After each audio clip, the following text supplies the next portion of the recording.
আমরা 5 বোন 1 ভাই, আমি দ্বিতীয়। আমার ফ্যামিলির আর্থিক অবস্থা আলহামদুলিল্লাহ অনেক ভালো। ডিসেম্বরের 26 তারিখে আমাকে ছেলেপক্ষ দেখতে আসে। যে ছেলের সাথে আমার বিয়ে ঠিক হয় তাদেরও আর্থিক অবস্থা অনেক ভালো। বিয়ের আগে ছেলেপক্ষ বলেছিল ছেলে কম্পিউটারের ব্যবসা করে, মোটামুটি ভালোই ইনকাম। তো আমার বিয়ের ডেট 12ই জানুয়ারি ঠিক হয়।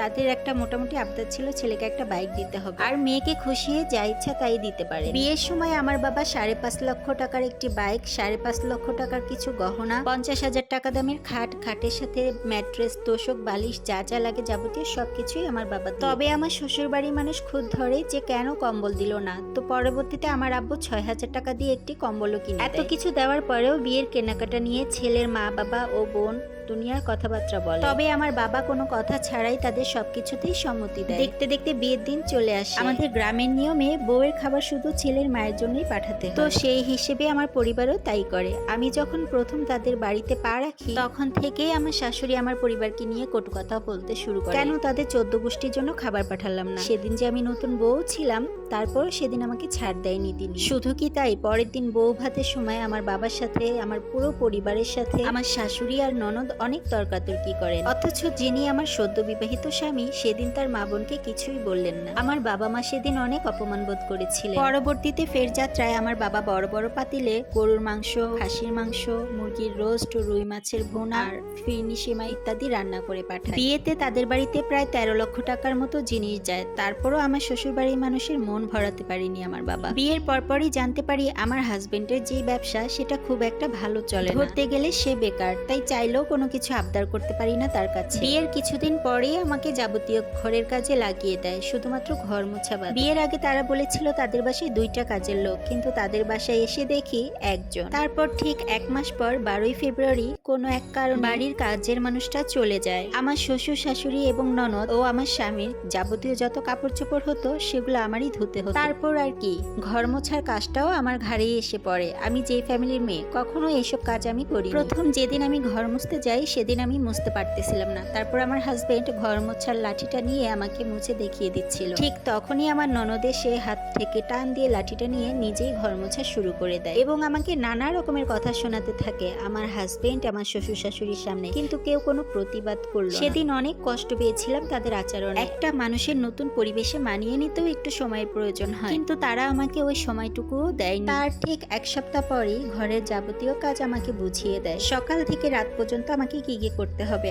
আর বলে এটা তো আমারই সংসার, আমার এখন থেকে সবকিছুই করা। তো এসব কারণে প্রায় আমার মন খারাপ হতো আর এই পরিবেশে নিজেকে মানিয়ে নিতেও একটু কষ্ট। আর এরপর আমার বাবা আমার শ্বশুর বাড়িতে আসে আর এসে বলে আমাকে আমার বাবার বাড়ি কিছুদিনের জন্য নিয়ে যেতে চায়, কিন্তু তারা আমাকে কেউ যেতে দেয় না। দেখো আমার ননদ বিবাহিতা, তার শ্বশুর বাড়ি কাছে, তাই সে প্রতিদিন বিকাল থেকে রাত 11টা পর্যন্ত তার বাবার বাড়িতেই থাকে। আবার মন চাইলে শ্বশুর বাড়িতেও যেতে চায় না, 2-4 দিন 5 দিন থেকে যায় বাবার বাড়িতেই। অথচ আমার ননদ আমাকে বলে ঘন ঘন বাপের বাড়ি যাওয়া নিষেধ, কিন্তু সে নিজেই বাবার বাড়ি প্রতিদিন এসে পড়ে থাকে।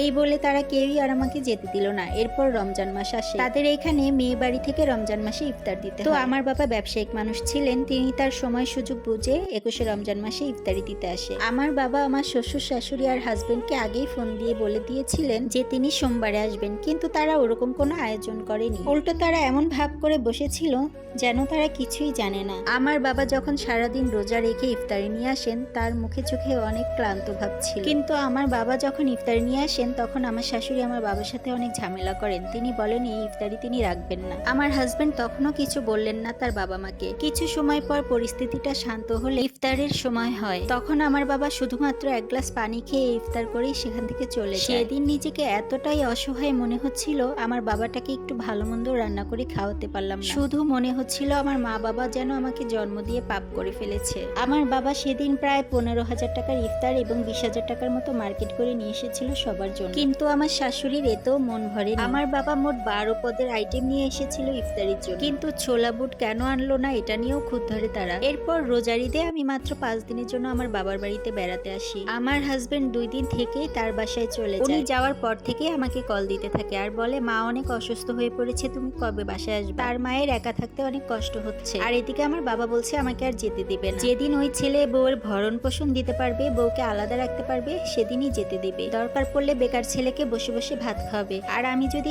নিজে থেকেই চলে যাই তাহলে আমার বাবা আর আমার সাথে যোগাযোগ রাখবে, কারণ তার চোখের সামনে তার মেয়ের এত কষ্ট সে আর সহ্য করতে পারতেছে না। এইসব ভেবে ভেবেই আমি ডিপ্রেশনে চলে যাচ্ছি। দিন দিন নিজেকে অনেক পাগল মনে হয়। আমি যে কি করব আমি নিজেও ভেবে উঠতে পারতেছি না। আমার অসহায় বাবার দিকে তাকালে আর কিছুই ভালো লাগে না। আর এই স্টোরিটা একটা আপু লিখে পাঠিয়েছেন। আল্লাহ মাফ করুক, এমন শ্বশুর শাশুড়ি আর ননদ যেন কারো কপালে না জোটে। এমন শ্বশুর বাড়ি আর শ্বশুর বাড়ির মানুষ হচ্ছে সমাজের সবচাইতে নিকৃষ্টতম মানুষ।